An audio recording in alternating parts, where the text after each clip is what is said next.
അസ്സലാമു അലൈക്കും. Welcome to മീമാസ്. അപ്പോൾ നമ്മൾ ഇന്ന് ഉണ്ടാക്കാനായിട്ട് പോകുന്നത് ചിക്കൻ ബിരിയാണി ആട്ടോ. അതിന് വേണ്ടിയിട്ട് അതൊരു പാത്രം എടുക്കുക, അതിലോട്ട് എണ്ണയും മറ്റ് നെയ്യ് ഒഴിക്കാം. അതൊന്ന് ചൂടാക്കി കഴിഞ്ഞാൽ പച്ചമുളക് ചതച്ചതും അതുപോലെ തന്നെ നമ്മുടെ നീളത്തിൽ അരിഞ്ഞ് വെച്ചിരിക്കുന്നത് നമ്മുടെ ഉള്ളിയും ചേർത്ത് നല്ലോണം വഴറ്റുക. ഇതൊന്ന് ജസ്റ്റ് ഒന്ന് വഴറ്റുന്ന സമയത്ത് നമുക്ക് കുറച്ച് ഉപ്പും കൂടി ചേർക്കാം. ഇത് നമ്മൾ നല്ലോണം വഴറ്റുക. അതിന് ശേഷം നമുക്ക് ഇതിലോട്ട് മല്ലിയില ചേർക്കണം. മല്ലിയിലും ചേർത്തിട്ട് നല്ലോണം വഴറ്റുക. അതിന് ശേഷം നമ്മൾ ഇഞ്ചി വെളുത്തുള്ളി പേസ്റ്റ് ആക്കിയതും ഇട്ടിട്ട് നല്ലോണം ഉള്ളിയിട്ട് നല്ലോണം വഴറ്റിയെടുക്കണം. ഉള്ളി ഒന്ന് അങ്ങനെ നല്ലോണം വഴണ്ട് കഴിഞ്ഞാൽ അതിലോട്ട് നമ്മൾ തക്കാളി പേസ്റ്റ് ആക്കിയതും കൂടി ചേർത്തിട്ട് നല്ലോണം മിക്സ് ആക്കുക. ഇനി ഈ തക്കാളിയിൽ നിന്ന് എണ്ണയൊക്കെ തെളിഞ്ഞ് വന്നു കഴിഞ്ഞാൽ നമുക്ക് മസാലപ്പൊടികൾക്ക് ചേർക്കാൻ വേണ്ടിയിട്ട് ആദ്യം നമ്മൾ ഗരം മസാല ചേർക്കുക. ഗരം മസാല ഒന്ന് വഴറ്റിക്കഴിഞ്ഞാൽ നമ്മൾ പിന്നെ ചേർക്കുന്നതാണ് മല്ലിപ്പൊടി, അതുപോലെ തന്നെ നമ്മൾ എരിവിന് ആവശ്യമായിട്ടുള്ള മുളക് പൊടിയും ചേർക്കുക. നമ്മൾ നല്ലോണം ഈ മസാല വഴറ്റിയെടുക്കുക.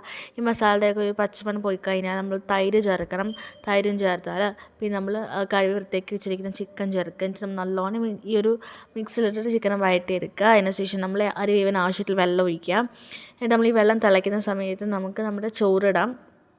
എന്നിട്ട് നമ്മൾ നല്ലോണം ഇളക്കി യോജിപ്പിക്കുക. എന്നിട്ട് അടച്ച് വെച്ചൊന്ന് വേവിക്കുക. ഈ ജസ്റ്റ് ഒന്ന് ചെറുതായിട്ടൊന്ന് ഈ വെള്ളവും നമ്മുടെ അതിന് അരി ഈക്വൽ കൺസിസ്റ്റൻസി ആവുന്ന സമയമാകുമ്പോഴേക്കും നമുക്കിതിലോട്ട് മല്ലിയില പുതിന നെയ്യൊക്കെ ഒഴിച്ചിട്ട് മൂടി വെച്ച് വേവിക്കാം. ദമ്മിലിടാം കേട്ടോ. അപ്പോഴേക്കും നമ്മൾ ഈസി ആൻഡ് ടേസ്റ്റി ആയിട്ടുള്ള നമ്മുടെ ഈ ഒരു ചിക്കൻ ബിരിയാണിയോടെ റെഡി ആയിരിക്കുകയാണ്. സോ ഇത്രയുള്ള ഇന്നത്തെ വീഡിയോ. നമുക്ക് നെക്സ്റ്റ് വീഡിയോ ആയിട്ട് ഇനിയും കാണാം. അതുവരേക്കും ടാറ്റാ ബൈ, സീ യു.